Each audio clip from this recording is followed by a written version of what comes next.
Assalamualaikum warahmatullahi wabarakatuh. Perkenalkan, nama saya Nurul Ilmi dengan NIM 1057271112920 dari kelas M20H.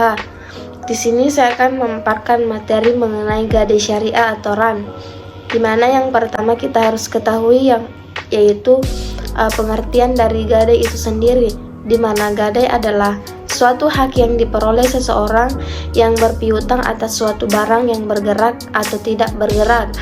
Jadi, pegadaian syariah adalah suatu lembaga keuangan non-bank yang dimiliki oleh pemerintah yang mempunyai hak memberikan suatu pembiayaan kepada masyarakat berdasarkan hukum gadai yang terdapat di dalam syariat Islam dan peraturan perundang-undang yang berkaitan dengan pegadaian syariah. Kemudian kita masuk pada poin kedua, yaitu tujuan gadai syariah atau RAN.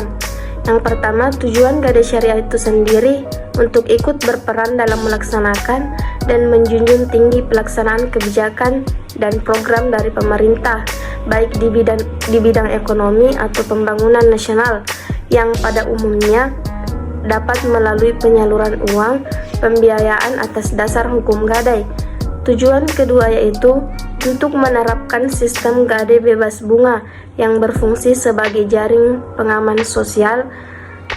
Hal ini dikarenakan masyarakat yang membutuhkan dana mendesak tidak lagi dijerat dengan pinjaman atau pembiayaan berbasis bunga. Kemudian kita masuk pada poin ketiga, yang dimana landasan hukum dari pegadaian syariah, yaitu berdasarkan Quran Surah Al-Mudatsir ayat 38, yang artinya tiap-tiap diri bertanggung jawab atas apa yang telah diperbuatnya, dan juga dalam Quran Surah Al-Baqarah ayat 283, yang dimana artinya jika kamu dalam perjalanan dan bermuamalah tidak secara tunai, sedang kamu tidak memperoleh seorang penulis, maka hendaklah ada barang yang dipegang oleh yang berpiutang. Baik, kita masuk pada poin keempat, yaitu rukun pegadaian syariah, di mana dalam menjalankan suatu pegadaian syariah, pegadaian harus memenuhi rukun gadai syariah, yang dimana rukun gadai syariah ini terdiri dari 5. Yang pertama, ar-rahin atau yang menggadaikan. Ar-rahin adalah orang yang sudah dewasa, berakal, dapat dipercaya, dan mempunyai barang yang akan digadaikan. Kemudian yang kedua yaitu al-murtahin, di mana al-murtahin ini adalah orang yang menerima gadai. Artinya, suatu lembaga tertentu yang mendapat kepercayaan dari ar-rahin atau yang menggadaikan untuk memperoleh modal dengan menggunakan jaminan suatu barang atau gadai. Yang ketiga yaitu al-marhun atau barang yang digadaikan, di mana barang yang dipakai ar-rahin atau yang menggadaikan dipakai untuk sebagai jaminan dalam memperoleh utang. Yang keempat yaitu utang atau al-marhun bi, di mana utang ini adalah sejumlah dana yang diberikan oleh murtahin atau yang menerima gadai kepada rahin atas dasar besarnya tafsiran marhun.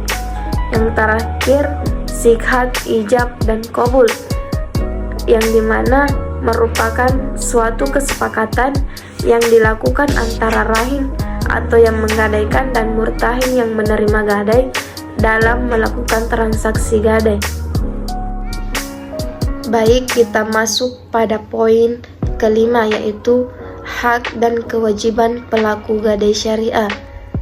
Untuk al-murtahin, hak murtahin yang pertama atau pemegang gadai mempunyai hak untuk menjual marhun jika RAN ketika jatuh tempo tidak bisa memenuhi kewajibannya sebagai pihak yang berutang. Hak yang kedua, menuntut ganti rugi jika terjadi kerugian atau hilangnya marhun karena kelalaian dari murtahin atau pemegang gadai. Kewajiban murtahin yang pertama, bertanggung jawab jika terjadi kehilangan atau penurunan nilai atau harga marhun atau barang yang disebabkan karena kelalaian dari murtahin atau pemegang gadai. Yang kedua, murtahin tidak boleh menggunakan marhun atau barang untuk kepentingan sendiri. Kemudian ran. Hak ran yang pertama, pemberi gadai atau rahin mempunyai hak untuk memperoleh kembali marhun setelah dilakukan pelunasan marhun B. Yang kedua, menuntut ganti rugi jika terjadi kerugian yang disebabkan dari kerusakan atau hilangnya marhun karena kelalaian murtahin.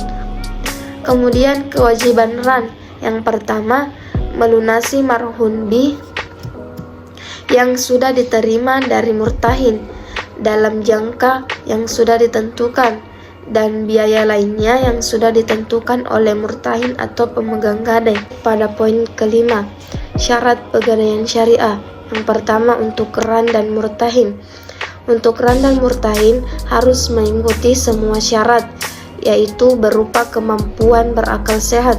Kemampuan artinya di sini kelayakan seseorang untuk melakukan suatu transaksi gadai.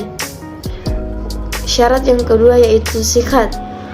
Sikhat tidak boleh berkaitan dengan syarat tertentu dan juga dengan suatu waktu di masa yang akan datang. Artinya sama dengan ran yang memiliki sisi pelepasan barang dan pemberian utang yang memiliki sisi sama-sama melakukan akad jual beli. Maka tidak boleh diikat dengan syarat tertentu atau dengan suatu waktu di masa yang akan datang. Syarat yang ketiga yaitu marhun B atau utang. Hak ini harus berupa hak wajib untuk diberikan atau diserahkan kepada pemiliknya dan memungkinkan untuk dimanfaatkan dan mempunyai manfaat. Artinya, jika sesuatu menjadi utang tidak bisa dimanfaatkan, maka tidaklah sah. Harusnya dikuantifikasi atau bisa dihitung jumlahnya. Jika tidak bisa diukur atau dikualifikasi, ran tersebut tidaklah sah. Poin keempat yaitu al-marhun atau barang, di mana aturan pokok yang dijelaskan mazhab Maliki tentang masalah ini adalah bahwa gadai itu bisa dilakukan pada seluruh macam harga, pada semua macam jual beli.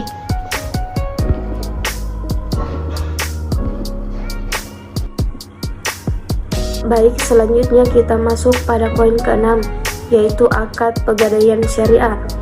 Akad pegadaian syariah terdiri dari 3 akad. Yang pertama, akad al-qardul hasan, yang kedua akad al-mudharabah, dan yang ketiga akad bai al-muqayyadah.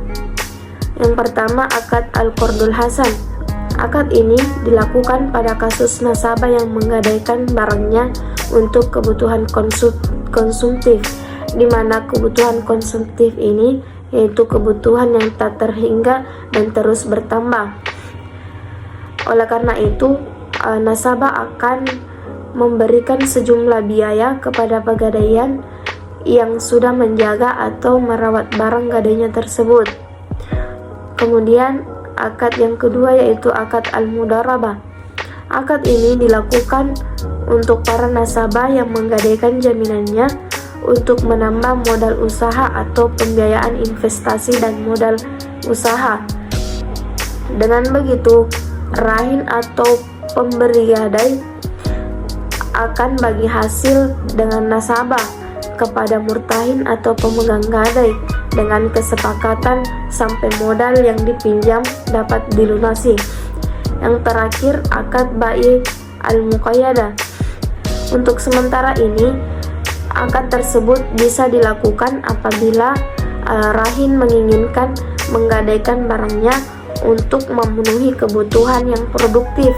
Artinya, dalam menggadaikan nasabah tersebut menginginkan modal kerja berupa pembelian barang, sedangkan barang jaminan yang bisa digunakan sebagai jaminan untuk akad ini adalah barang yang bisa dimanfaatkan oleh rahin dan murtahin, dan dengan begitu murtahin akan membelikan suatu barang yang sesuai dengan yang diinginkan oleh rahin, atau rahin memberikan suatu markup kepada murtahin atau pemegang gadai sesuai dengan apa yang sudah disepakati sebelum akad berlangsung. Baik, kita masuk pada poin ke-7, yaitu produk pegadaian syariah. Produk pegadaian syariah terdiri dari 3. Yang pertama amanah, yang berupa cicilan kendaraan. Yang kedua ran. Ran di sini terbagi menjadi 3, yaitu ran hasan, fleksi, dan bisnis, yang dimana berupa emas batangan atau perhiasan. Yang terakhir yaitu arum BPKB. Arum BPKB ini terdiri dari 3 juga, yaitu arum haji dan arum emas. Selanjutnya masuk pada poin ke-8, yaitu berakhirnya akad gadai syariah.